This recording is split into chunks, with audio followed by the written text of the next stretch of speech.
Turning the mic over to you, Myrna and Dove. Thank you guys for being here. Thank you. Good morning. Good morning, Dove. I see you posted today's lesson, 93. How did you know? You remembered that was my favorite lesson? I don't know Yes, if you, yes, I did. I did. yeah, and I also know I know your favorite lesson, which is your birthday lesson, 132. So we each have a favorite lesson. Well, I have two birthday lists. You have 30, two. 33. Oh, you were born twice? On one on leap year. And Oh, at on least leap you. year, it's 132. When it's leap year, it's 133. I see. I like to think that I was born twice, the old me and the current me. I won't say the new me because I don't know how new. My life isn't at that point where I can just kind of chalk it up and say, well, that's it. I'm just now ready to turn in. Who knows how much more changing there is to do. I think we change every day, but Happy, it's happy wants to say hello. very happy. Happy loves you. Does Happy is so content when he's with you, really. And he seems to be, a dog that really doesn't bark. I've never really heard him bark. My Rusty used to sit here and he'd bark and bark and bark. He, he only barks when the doorbell rings. That Mhm. good because I don't hear the doorbell. Oh, that's perfect then. Yeah. Well, they all do. They're all conditioned to do that. It's a form of protection, I guess. So anyway, today is 93. Do you want to start talking about 93? My favorite lesson, because I have a lot to say about that as well. I mean, as we all know, it starts off you who think you're the home of sin, dark, well, you're really the home of light, joy, and peace. So I'm just going to do Ken Wapnick's commentary because it always gives me a deeper understanding of the lesson. Jesus is letting you know again that he knows you still think that you're right and he's wrong. This is an extraordinarily important idea because studying, learning, and practicing A Course in Miracles, not to mention living it, rests on the assumption that you have accepted that you understand nothing, beginning with the words of this course. And I do put up an illustration, a photo, which is one of my favorite photos. It's a quote from Ken Wapnick. He says, this is not a course in the positive. It's a course in recognizing your belief in the negative and undoing it. And that is so true. The mind likes to latch on to the positive. No, there's work to be done. You got to undo the negative. So that's my commentary on today's lesson. Yeah, it's my favorite lesson because I think it was really the turning point for me when I began the course and I came upon lesson 93. That was really the turning point because here it just kind of it just opened me up to the truth. It really did. It just laid it out so clearly. You think you are the home of sickness. What is it? I have to read it here. Sickness, darkness, And evil. yeah, just turn to it. But 93. Yeah, you think you are the home of evil, darkness, and sin. That's the first sentence. And it really grabbed me because everything it said made me understand the truth behind it, that I did feel that way about myself, and it made me think, God, that's why we're so protective of our thoughts. I mean, would we really want to wear, we'll say, a helmet that somebody could look into and see our thoughts? We'd probably never want to leave the house. I mean, we're so protective of our thoughts because we don't want anybody to see what they truly are. So that really was the illustration that made me recognize that I'm not so terrible after all. If we're all like that and we all feel that way, then we need to advance. And that was really the starting point for me. I really loved it.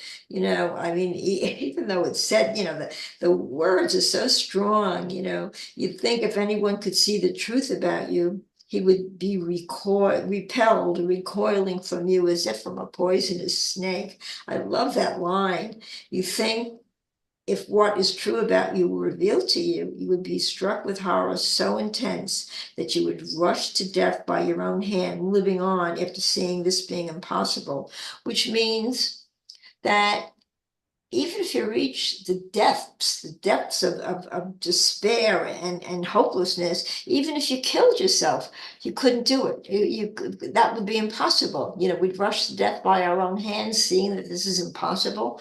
So recognizing there's really nowhere to go. And that too is very telling, because it made me see that if there's no way to go, I have to go in only one direction. And the direction that I chose was because I really needed to go. I needed to become more enlightened, recognizing that, do I really want to spend the rest of my life feeling this way? Do I want to spend the rest of my life seeing other people that way? Do I want to spend the rest of my life just walking in the wrong direction, meaning that you know, I was continuing on the direction that served me, that was of no purpose really, because I felt, as we all feel, our emotions get the best of us. You know, I just want to jump in with something else very interesting. We talked last night, about Jesus and the Essenes, and I came across something in my notes by Albert Einstein. Listen to this. The finest emotion of which we are capable is the mystic emotion. Herein lies the seed of all art and all true science. Anyone to whom this feeling is alien, who is no longer capable of wonderment and lives in a state of fear, is a dead man. Isn't that wonderful? That's by Albert Einstein. And then we wonder why, we see why Jesus himself was a mystic, because it's not about learning. It's not about absorbing what we're taught. It's not about the establishment. It's about our true feelings, our own creative abilities, our own love for who we are, not hate. So, you know, this was a very profound lesson for me. And the course goes on to say that these beliefs are just fixated. We're so fixated that we can't seem to recognize that they're not based on anything. They're based on nothing. They're based on lies. They're based on untruths, and everything else that we condemn is a lie anyway. Anyone or anything that we condemn is all it's all fantasy. It's all a fable, and we tend to at least judging for myself, condemning myself being the hardest on myself than on anyone else. You know, I'd sometimes say to myself, when I would really be in a place where couldn't let go of something that I did, and I kept condemning myself, and then I stopped at one point and said, you know what? You would never do to another person what you do to yourself. Would you constantly berate a person for something they did without let up? And yet I found that I was doing it to myself. And that was a very telling, revealing moment too. So we get these epiphanies sometimes, and if we remember them and hold on to them, then they really serve us well. That was so good. Right. Everything you said was so right on and perfect. Right? And I'm glad you did a little diversion over there to Einstein, who was definitely a mystic. It was really funny. I forgot where, it doesn't matter. Someone said, I didn't know that Einstein was a spiritual person. I thought he was a physicist, a mathematician. I didn't know he was spiritual. The fact that one of his most famous quotes, which I always love to share with all, people could not understand how he arrived at these things that that the logical mind could not understand at the time. That was like 120 years ago, right? How did he come to that? It was Niels Bohr, who was then the foremost physicist, Nobel Prize winner physicist in the world. No, Niels Bohr. He says, I follow this fellow Einstein up to a certain point, but I don't know how he gets from here to there. I can't follow him. And Einstein's answer is, I did not come to my understanding of the universe through my logical and rational mind. It's well known that he kind of like asked Holy Spirit, what would it be like if I was traveling at the speed of light? What would things look like? And he waited for an answer, and an answer didn't come for years. But when it came, wow, the oceans split apart like for Moses. They just all of a sudden he had insights to things that scientists could not understand and didn't even believe for years. They're still trying to prove him wrong. And they said, no, the last experiment proved that he was right. And that goes perfectly with Ken Wapnick, who says, he did a whole workshop on uh, uh, this is not he says, if you follow the 2 + 2 = 4 laws of this world, you will always live in an illusion. 2 + 2 = 5. The whole is much greater than the sum of its parts. You can't figure out the wholeness from any one of the parts. So it takes a mystic, and that's what the Essenes were.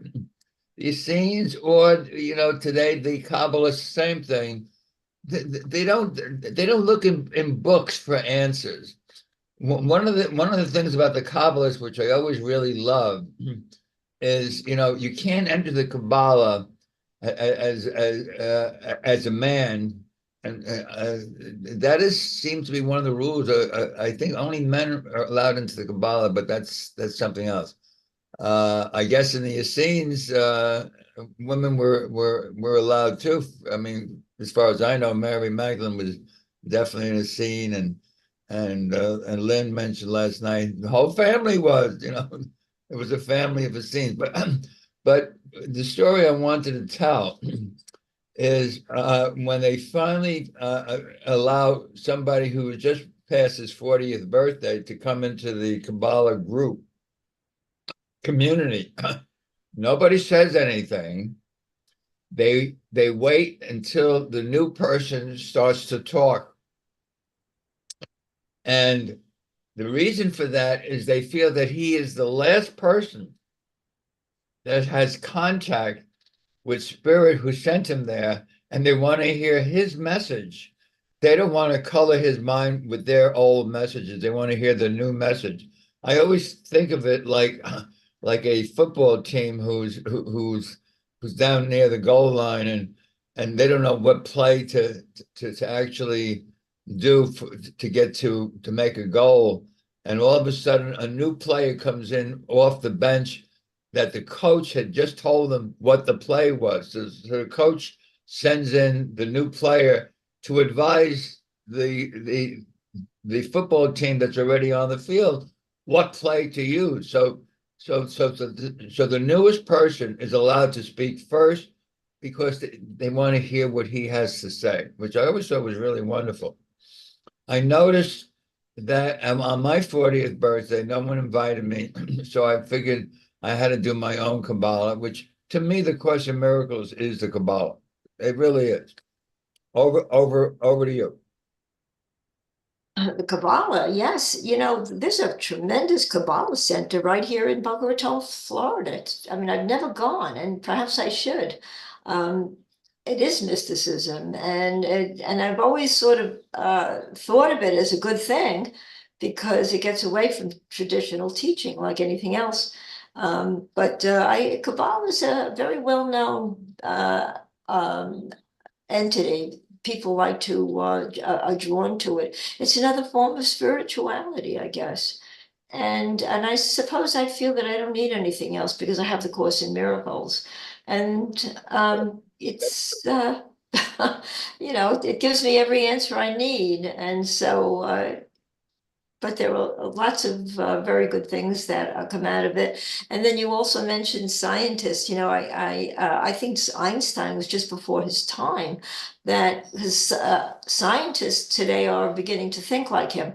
I once heard somebody. I read this somewhere many years ago. If you asked a scientist If he believed in God, he would say, of course not, I'm a scientist.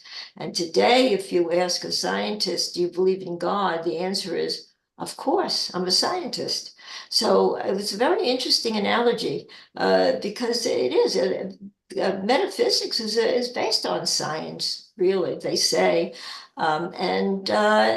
So it's not just what we can feel and touch that matters. You know, the mysticism is what we can't see, what we can't touch, but recognizing that it's there.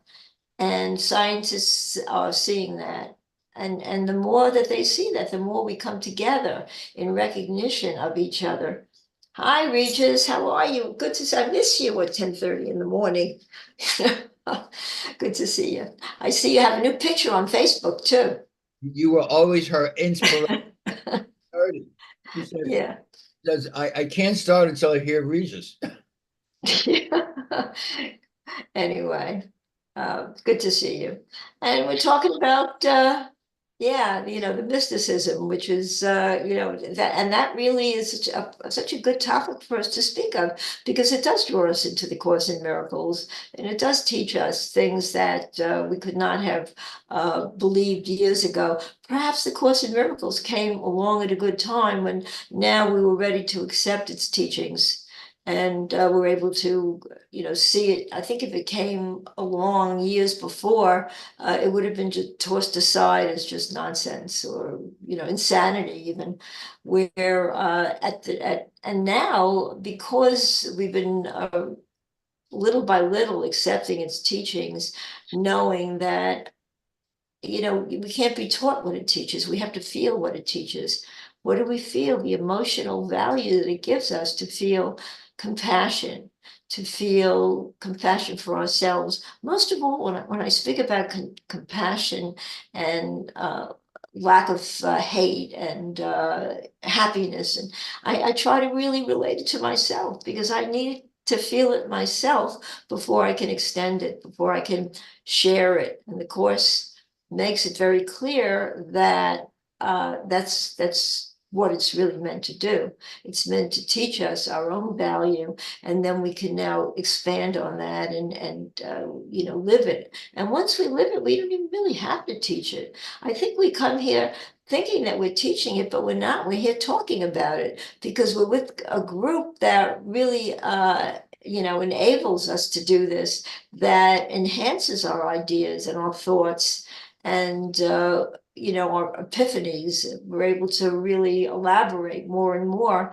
And I think that's what we're here to do, to be with people that you know, understand what we're really trying to conceptualize and talk about. And it's and you know what? The Course in Miracles, they say, is not a cult. You know, cult is not a bad word at all when I think about it. You know, the Course in Miracles is a cult. I've read that. But what's wrong with a cult when people are getting together to speak about something in groups that they enjoy, that enhances their life, that they're only adding more acceptance to, you know, in accepting each other. For their thoughts and ideas, and we can relate to them. I think it's great. I really do. So if you want to call me a cultist, yay, all right. It's a cult, sure, maybe so.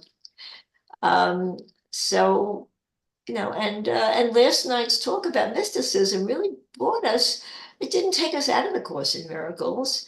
It really brought us you know, even closer to A Course in Miracles, recognizing that, yes, Jesus was in a scene and Jesus also authored the Course in Miracles. So there has to be a correlation there. And, you know, and even other people that I listen to, I'm beginning to see that it's not separate and apart from A Course in Miracles.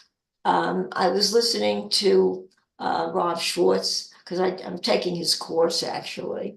And what does he talk about? Purification, the ego, letting go. He may use different words, but he takes you into a meditation where you can sort of drift into the Garden of Eden by feeling completely, you know, at peace.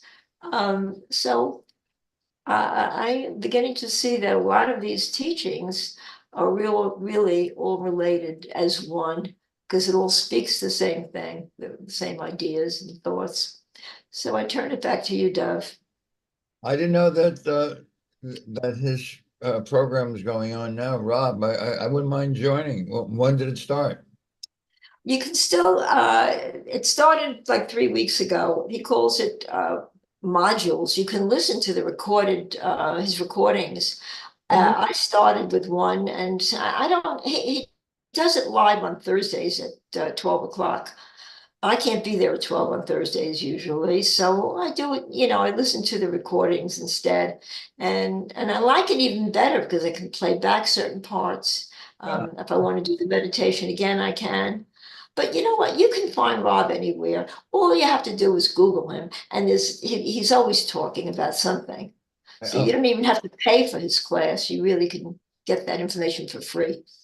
I happen to be an affiliate of Rob Schwartz, which means that I mentioned his book, the Plan of the Soul, the Soul's Plan, is something that I posted all over Facebook, etc. I would definitely like to take some classes. In fact, I wrote a 1,500 word blog. First time I've written anything more than 10 words anywhere. I wrote a 1,500 word blog for the Center for Awakening, the Old Teachers of God. I was invited to do that by Susan.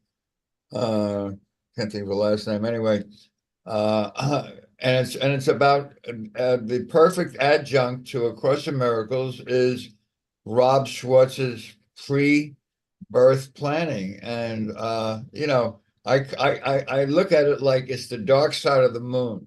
Everybody knows what the moon looks like. They've been watching it for eons and eons, but it's only until recently, very recently, that anyone's ever saw the dark side of the moon, because you have to really say, I really want to see the dark side of the moon and go there. You got to go there.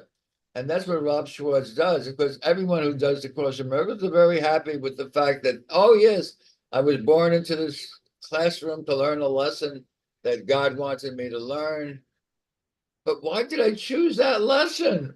I mean, why is life so bad? Why? And his five steps, the 5 reasons why you choose a so-called bad life, quote unquote, is to maybe balance your karma. And there's 5 good reasons.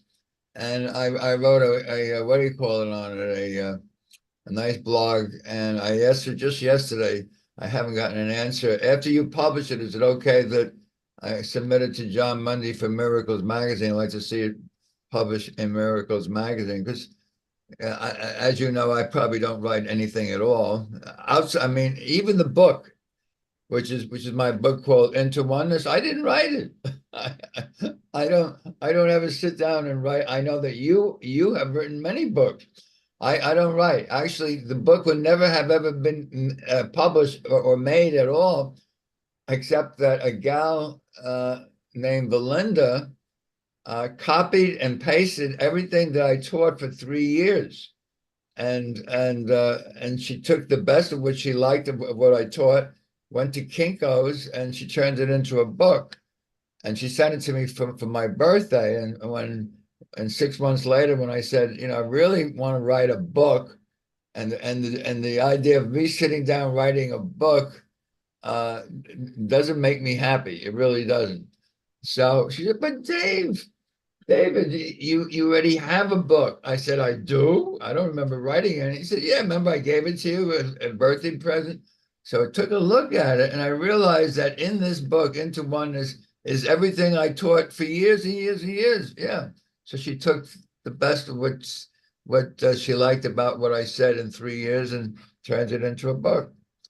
So I don't do a lot of. In fact, I sat down one night with John Mundy, and he says he says he said, why don't you write some articles for Miracles Magazine? And I'll always remember my answer, because I think that he didn't like the answer. Because I actually said, because I'm lazy. Because I'm lazy. reminds me of what you were just talking about, the idea of uh, can a scientist believe in God? And in the old days, they said no, and now they say yes. But that reminds me of what's his name? Dr. David Hawkins, who was definitely a scientist. He was an orthomolecular psychiatrist, which is a medical doctor who then he started his own field called orthomolecular medicine, in which hundreds of psychiatrists follow him and use him as their textbook.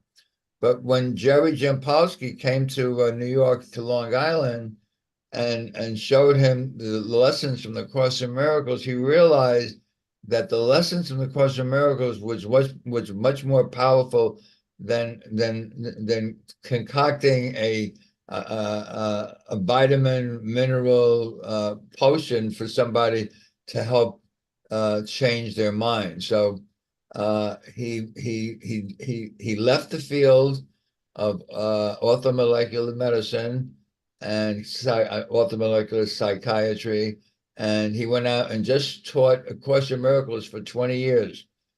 He and a group of people went to Sedona, where they became what's known as the Bridge Builders. Many years later, he started this thing called the Levels of Consciousness. And if you follow the levels of consciousness, which many people worldwide do, I know I do, you know, the, the the the main thing is to get yourself above the 200 level, which is the level of being responsible rather than the level of being a victim. But from 200 to 499 is all the rungs of the ladder that Ken Wapnick talks about. And finally, when you get to 500, it's unconditional love.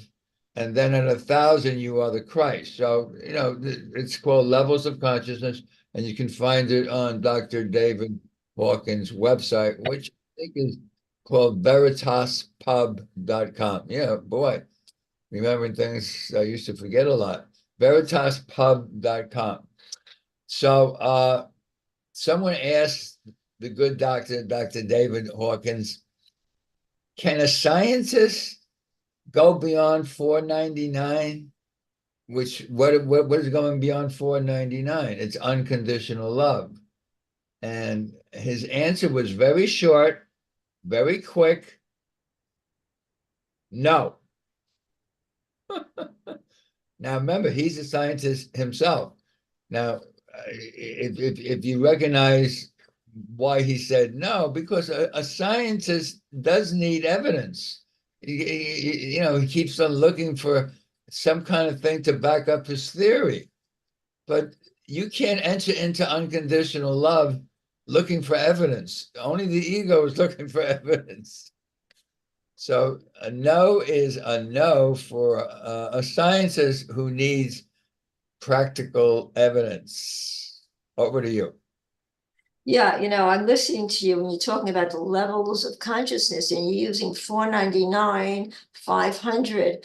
And I couldn't help thinking, well, Rob Schwartz, and I think we realize this, says that we are now in fourth dimensional consciousness. We were in three-dimensional, which is a low density consciousness, and now we're in fourth. Can we get to 500? Well, I think what he's saying too, that by the time you reach 500, you're really completely evolved and you're really out of this world, most likely. So there you go. That's past 499, fifth dimensional. So it sort of matches up, doesn't it? Interesting. I like that. So I related to that too. You talk about Rob. I discovered Rob about 4 years ago, before anybody ever really heard of him. I just happened to be flipping on the channels of, Amazon Prime, looking for something to watch. And I thought that the subject, it was called From Life to Afterlife. That was the title of the program. And I switched it on. And even though there were other speakers, I somehow, I don't know why, I latched on to Rob. I just kept I felt that he just outshone everyone. Not that he outshone everyone else, but he caught my attention and kept it there. And I don't know what even gave me the impetus to write him an email, because I saw his email address posted, and I just said that that was the best program I had ever seen on the subject. That was it, and I didn't expect to hear from him, and then that's how we sort of connected. And now look where he is. I mean, now he's really made a name for himself because he is so genuine. That's what I like about him. He's just so genuine. And then he also talks about how he first started, and he makes no bones about it. He was in the corporate world, hated it. He hated being a white collar worker, going to work every day, and he just knew he wasn't happy in that line of work. And what happened is that he was walking along, and suddenly he was hit with like an avalanche. Suddenly he started to feel tremendous love for everybody that he saw. Whoever he saw, he just had an amazing feeling of love for, recognizing that this was not something that he expected to happen.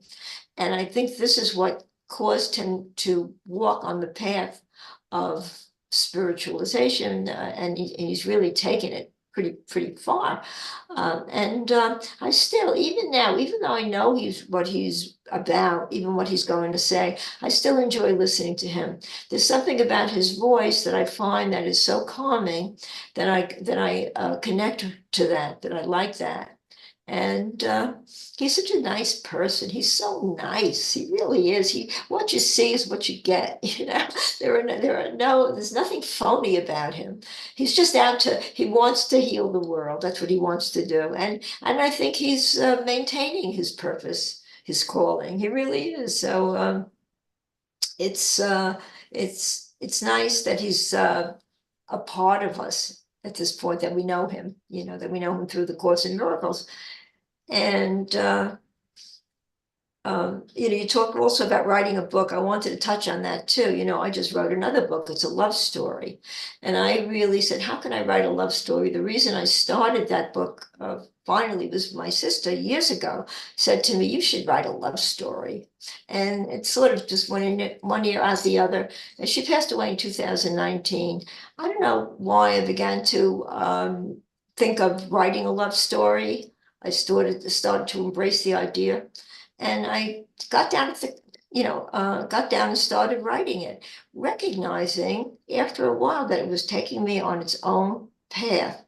And I have to tell you, I wrote a love story, and I wasn't ashamed to write about love the way I saw it, love. And I did it. I just did, recognizing that it's something that I wasn't ashamed or wasn't reticent about doing. And my book is coming out soon, and I'm really looking forward to it. And this is really, to me, the best thing that I've ever written, because it took me on its own journey. It just took me into, and the mind is such a vast instrument when you think about it. I mean, it could take you anywhere if you allow it to, in a creative way.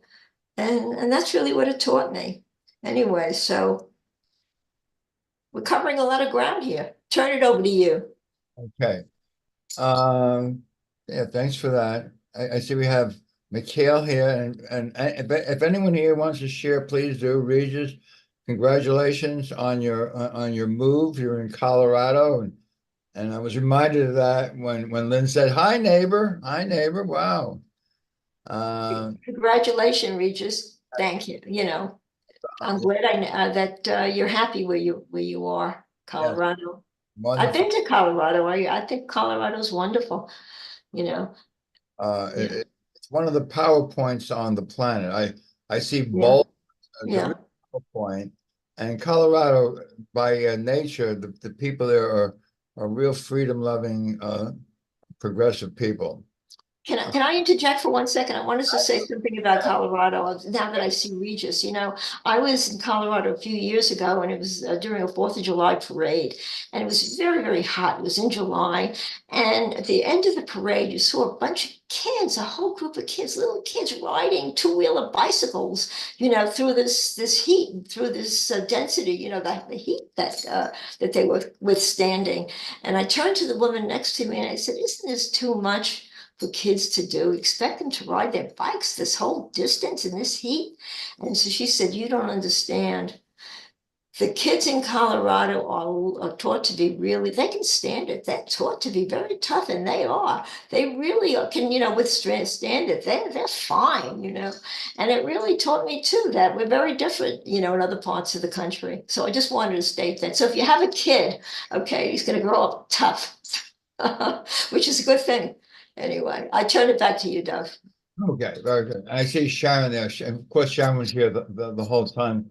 So Sharon, if you want to, jump in and share. Hi, everyone. I'm just eating my lunch and listening. Oh, Sharon. Hi, babe. How are you? Hi. And Sharon was there, I think, last night for the scenes. It was really great. And another thing that happened last night, am I on or is Sharon on? Hello? You're on. You are on. Okay. Okay. All right. I see Sharon's name on the thing, that's why. Usually I'm looking at Myrna, but okay. What Lynn came up with last night,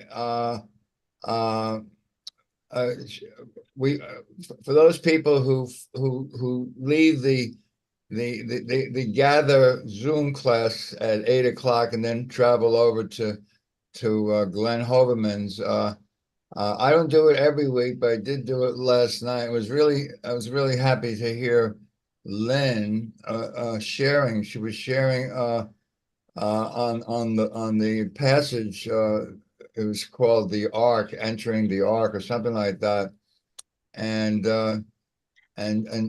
she recognized that the Ark is us. We're gathering people together. In fact, in my breakout session, I sang that song. We gather together To ask the Lord's blessing, he chastens and hastens his will to make known. The wicked oppressing can seize them from distressing. Give praises to his name. Oh, I give you credit for listening to my voice. I got the worst voice, I but I love remember that. that. I remember that from 5th grade. We sang that in our assembly. How could you forget that song?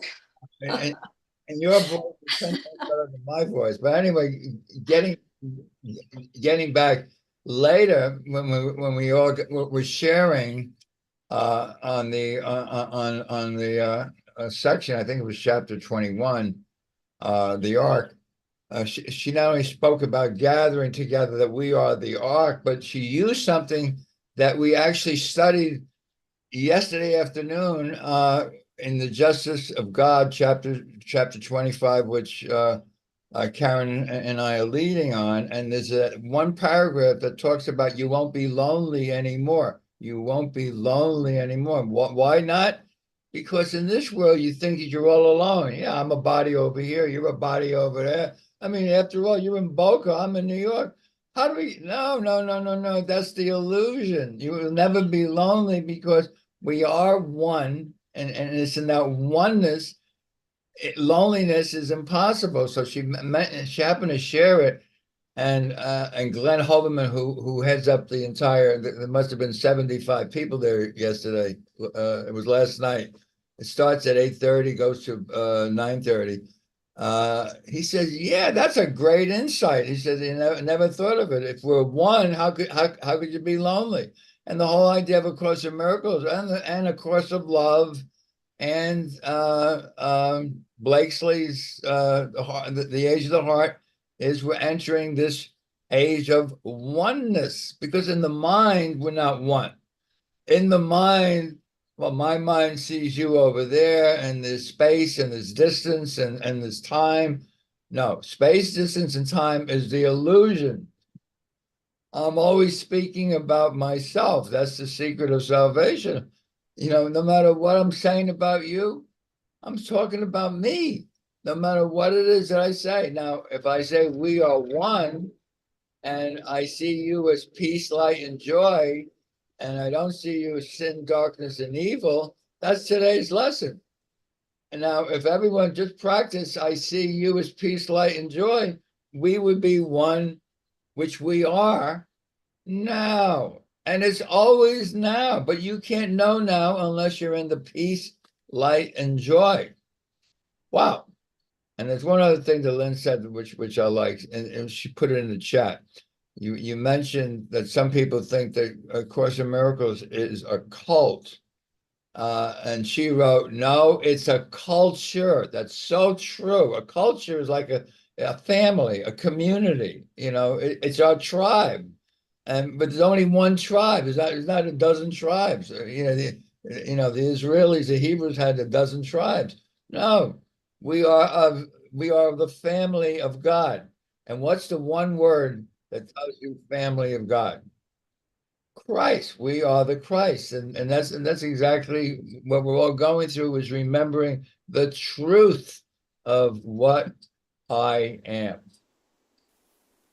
Over to you. Okay. Regis that. had his hand up, and I had my hand up also. Yes. Regis, I'm sorry, I didn't say you. I'd rather hear from Regis right now, though. Yeah, well, I'm glad that Dove, you circle right back around to what I wanted to talk about was when Myrna mentioned about the cult.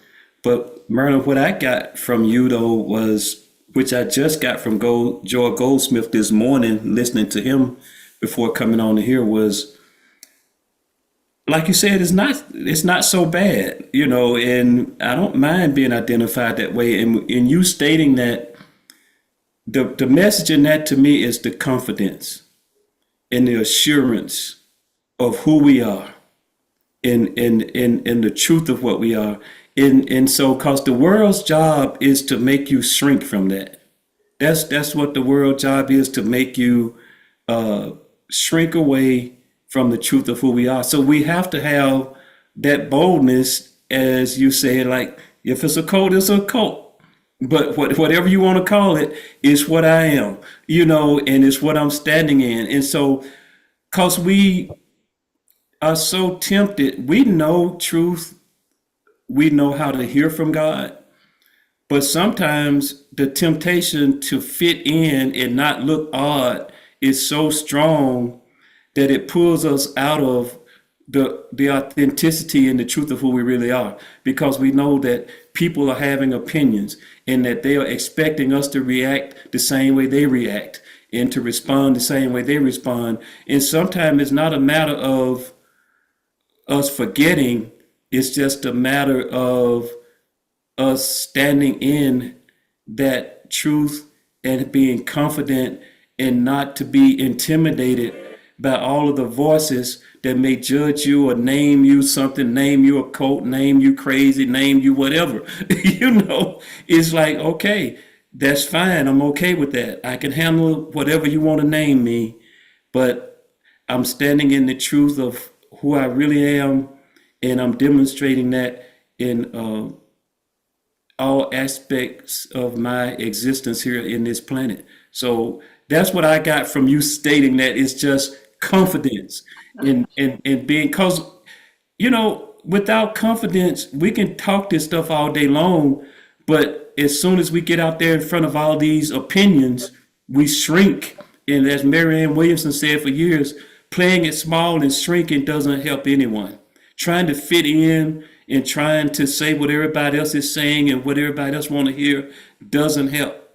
It doesn't heal. It doesn't do anything but give you more of the same, more of what you already got. So thanks. Anyway, that's what I got from you. Wow, thank you. I think the word culture must have come from the word cult. I think the word, a cult, or culture is a derivative of the word cult.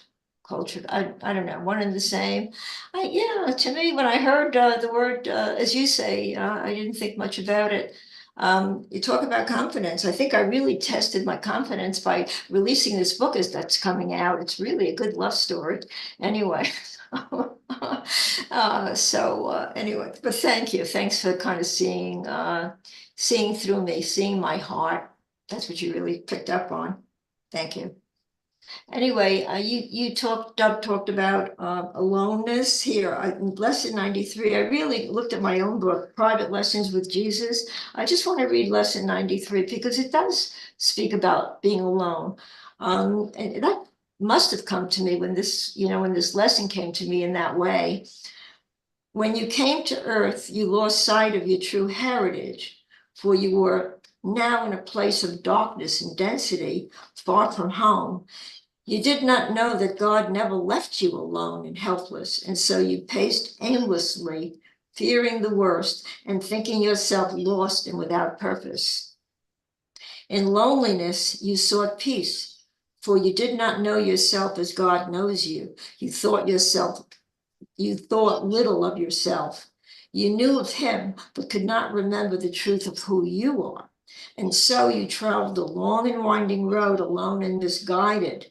With snippets of memory coming back to you, you sought God, and in so doing, you could then recognize the strength of the light you hold. You thought you had wandered aimlessly, but as it turned out, you were not lost at all. You found your salvation in him, and in asking for forgiveness, you found love. Because manifestations of thought are real, in choosing kindlier and more loving ways to extend your thoughts, joy and peace entered. You are a child of God with memory of your birthplace now etched in your heart. When you found your peace, you also found a piece of heaven.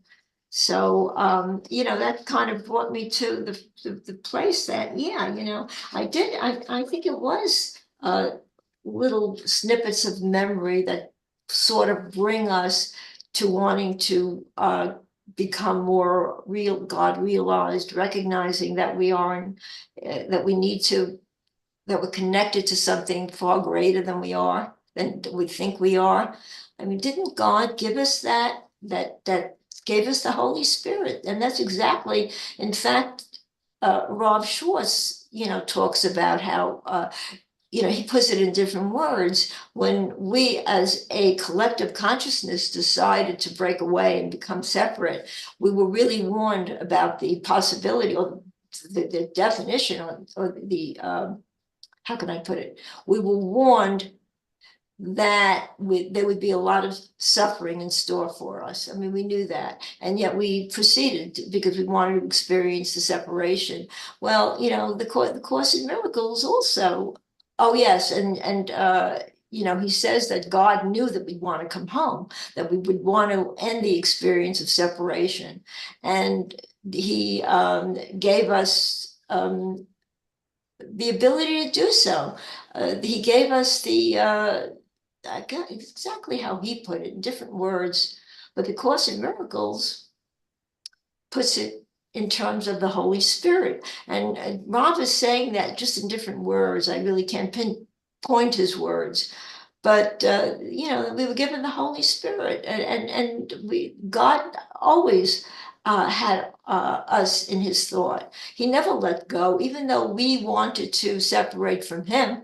He knew that no, this is not a good idea because you're not going to be happy there. And so I think and we carry that with us. We begin to feel that, and once we start to feel that notion that we're something far greater than we think we are, then we start to latch on. For us, it was the Course in Miracles. For Rob, it was having that epiphany. I think even Lynn, you stated when you were a young child, you had these epiphanies, you've had these understanding, with you got that very early. I think it might have taken, it takes a long time to get to recognize it to what it is. Isn't that so, Lynn? Yeah, actually, yeah, because when I didn't know that other people weren't having the same kind of experiences. And so whenever I would say something about it and people would get upset, my mother or the nuns at school or whoever were getting upset about it, you know, I learned to clam up and just, you know, not say anything about it anymore. But I still had it, and I still have it. And it wasn't really until, you know, I was thinking, you know, you were talking about that you know, saw Rob Schwartz and you sent him an email, and that you don't usually do that. Um, you know, I had read a lot of books. I had read the autobiography of a yogi, and you know, I was a Baha'i. I was a member of the Baha'i faith. You know, I had all this stuff, you know, going on spiritually. But when I was about 16, I read a book that's the same, I think not maybe the same book that Susan Michelle read, by Linda Goodman. And it was star signs or love signs. It was about astrology, but it was so she was so connected. And when I read that book, I was like, things just came together for me. It was like, oh, now I see why this and this and this and this. And I had like a real epiphany from that. And she lived in Colorado. I looked her up in the phone book. Remember how you could look people up in the phone book, and called her and talked to her, had a long conversation with her, went down and saw her. Linda Goodman, who's like, you know, I mean, at the time I didn't think that was unusual. I just thought, you know, if somebody writes a good book, you want to talk to them. But yeah, you know, that's about when things started kind of coming together for me, that there was something going on here that was not just me having singular pictures, but that it was a part of a full plan. So you know, you could say all you want about astrology, you know, it opened me up. Do you do astrology? Do you do charts and things like that? I do. Because Yeah, I do charts and things for then you people. must be very good at math. I mean, you have to really know math too. That's amazing that you have a mathematical mind. Not anymore. It used to be. Uh, But you know, you don't, even before, and I don't want to take your time up here, but even before the internet, which right now you can just go on the internet and to put in the birth date, time, and everything, and it'll pop it right out for you and tell you all your planets and nodes and everything. But at the time, you had these books, they were called ephemerises, and they had like, and it was already in there in a table. So you would just have to look up the year and the date and the time and go through all this to get to where things were. So you would look it in the book, and then you put it on the chart and look it in the book and put it, and then you have to do all the interpretation of what it meant. But you know, and I also did tarot as well. I read tarot cards all the time, because it's all very intuitive. All it is all very intuitive. You know, an astrologer can show you where your signs are, but only an intuitive astrologer can tell you what that means and how it works in your life. And a really good intuitive astrologer can tell you things about yourself that no one else ever knew, and that you maybe didn't even realize. So Robbie, our starman Robbie, does that. I haven't heard from him for a long time, but he's a very good astrologer too. Anyway, sorry about all that, and thanks for letting me share. Great.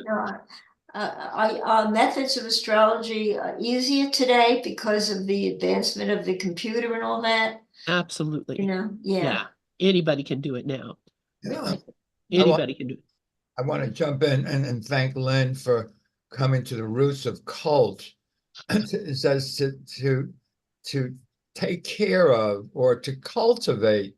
And cultivate is the one word that you hear when you either enter the top ladder of the Course in Miracles or any spiritual thing. You're cultivating a new way of seeing. And the word cultivate, you're right, it breaks down to either a cult or a culture. Now, you can be sure that Course in Miracles is not a cult, because a cult means that somebody is in charge and they are spoon feeding you what it is that they feel that you need. A culture is one in which you allow yourself to be cultivated by the connections, by the continuous sharings, where you were all as one equal. That's the culture. The equality is being cultivated. So yeah, so thank you for that. And in a few minutes, I just want to also say that it kind of reminds me of, entering the ark, which is we were talking about last night at Glenn Hoverman's The Age of the Heart, Sebastian Blakesley. It's also a section of the Course in Miracles, chapter 20, section 4 of the text is called Entering the Ark. And again, he's talking about the same thing, but I call this the abundance prayer. I call this, and it's chapter 20, section 4, paragraph 8. And I posted it in the chat, but it's kind of long. I'm just going to post the parts that are so powerful, you can't miss it. He says, once you accept his plan as the one function that you would fulfill, there'll be nothing else the Holy Spirit will not arrange for you without your effort. He will go before you, making straight your path, leaving in your way no stones to trip on and no obstacles to bar your way. Nothing that you need will be denied you. Wow, nothing you need. I mean, that's right out of the Rolling Stones. You don't always get what you want, but you always get what you need. Yes, nothing that you need is denied you. I found that is so true. You worry about money, you worry about this. No, stop worrying. You're on the path where Holy Spirit is walking before you, clearing the area.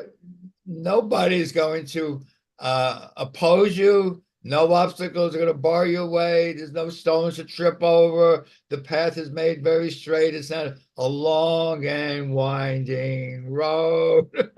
I love that song, and you basically share those words. So without further ado, Myrna, I'm going to turn it back over to you. Oh, I love what you said. I do. I really do. Because, it's true. And I also experienced that. I experienced it. I'm beginning to trust in it because it's so true.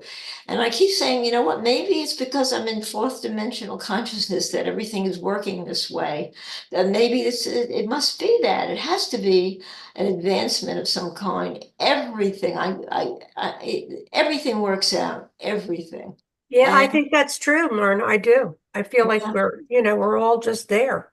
And, yes, you know, yeah, that's because what it feels if like. you would have told me that my life worked out, I would have been like, what? Mm. Now my oldest boy says, my God, your life is like a fairy tale, the way it all came together. And it'll continue. You can be sure it will Yeah. continue that way. So that was Because, awesome. yeah, because, there were times when I kind of felt, well, this is just now. Then I began to trust it and recognize, it's ongoing. It continues. There's nothing that you're going to need to worry about. Because I keep saying to myself, oh, because this was handled for me, I'll always trust. And then the next thing would happen, and I would sort of be fearful. And then I would say, wait a minute, didn't I promise myself the last thing that happened, that I really kind of felt and that worked out perfectly, how can I not trust anymore? And so you begin to let go of the barriers and you recognize it's all there. It's always going to work out. Don't worry about a thing. You're home free, really. And I just know that in my heart, you know. Absolutely. You guys, this has been a beautiful hour, you guys. This is awesome. And I'm just looking for Wayne. Hopefully he'll be coming along here in a minute. And I see Ozzy is here. Um, so Awesome. so one thing I was going to say about there's Wayne, the culture, I make like yogurt, and I make cultured foods.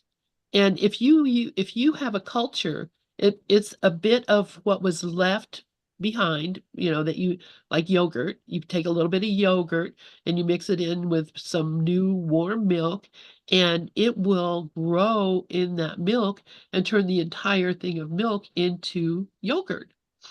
And then you can take a couple of spoonsful of that yogurt and do the same thing with another batch of yogurt. You can just have yogurt all the time just for the cost of milk, which is really not that much different, but yogurt all the time, you could be making it because the culture continues to grow as long as it has the right environment.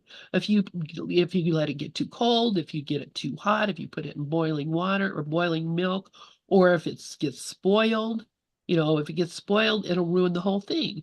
So that's the thing about cultures. You have to keep the culture clean and pure.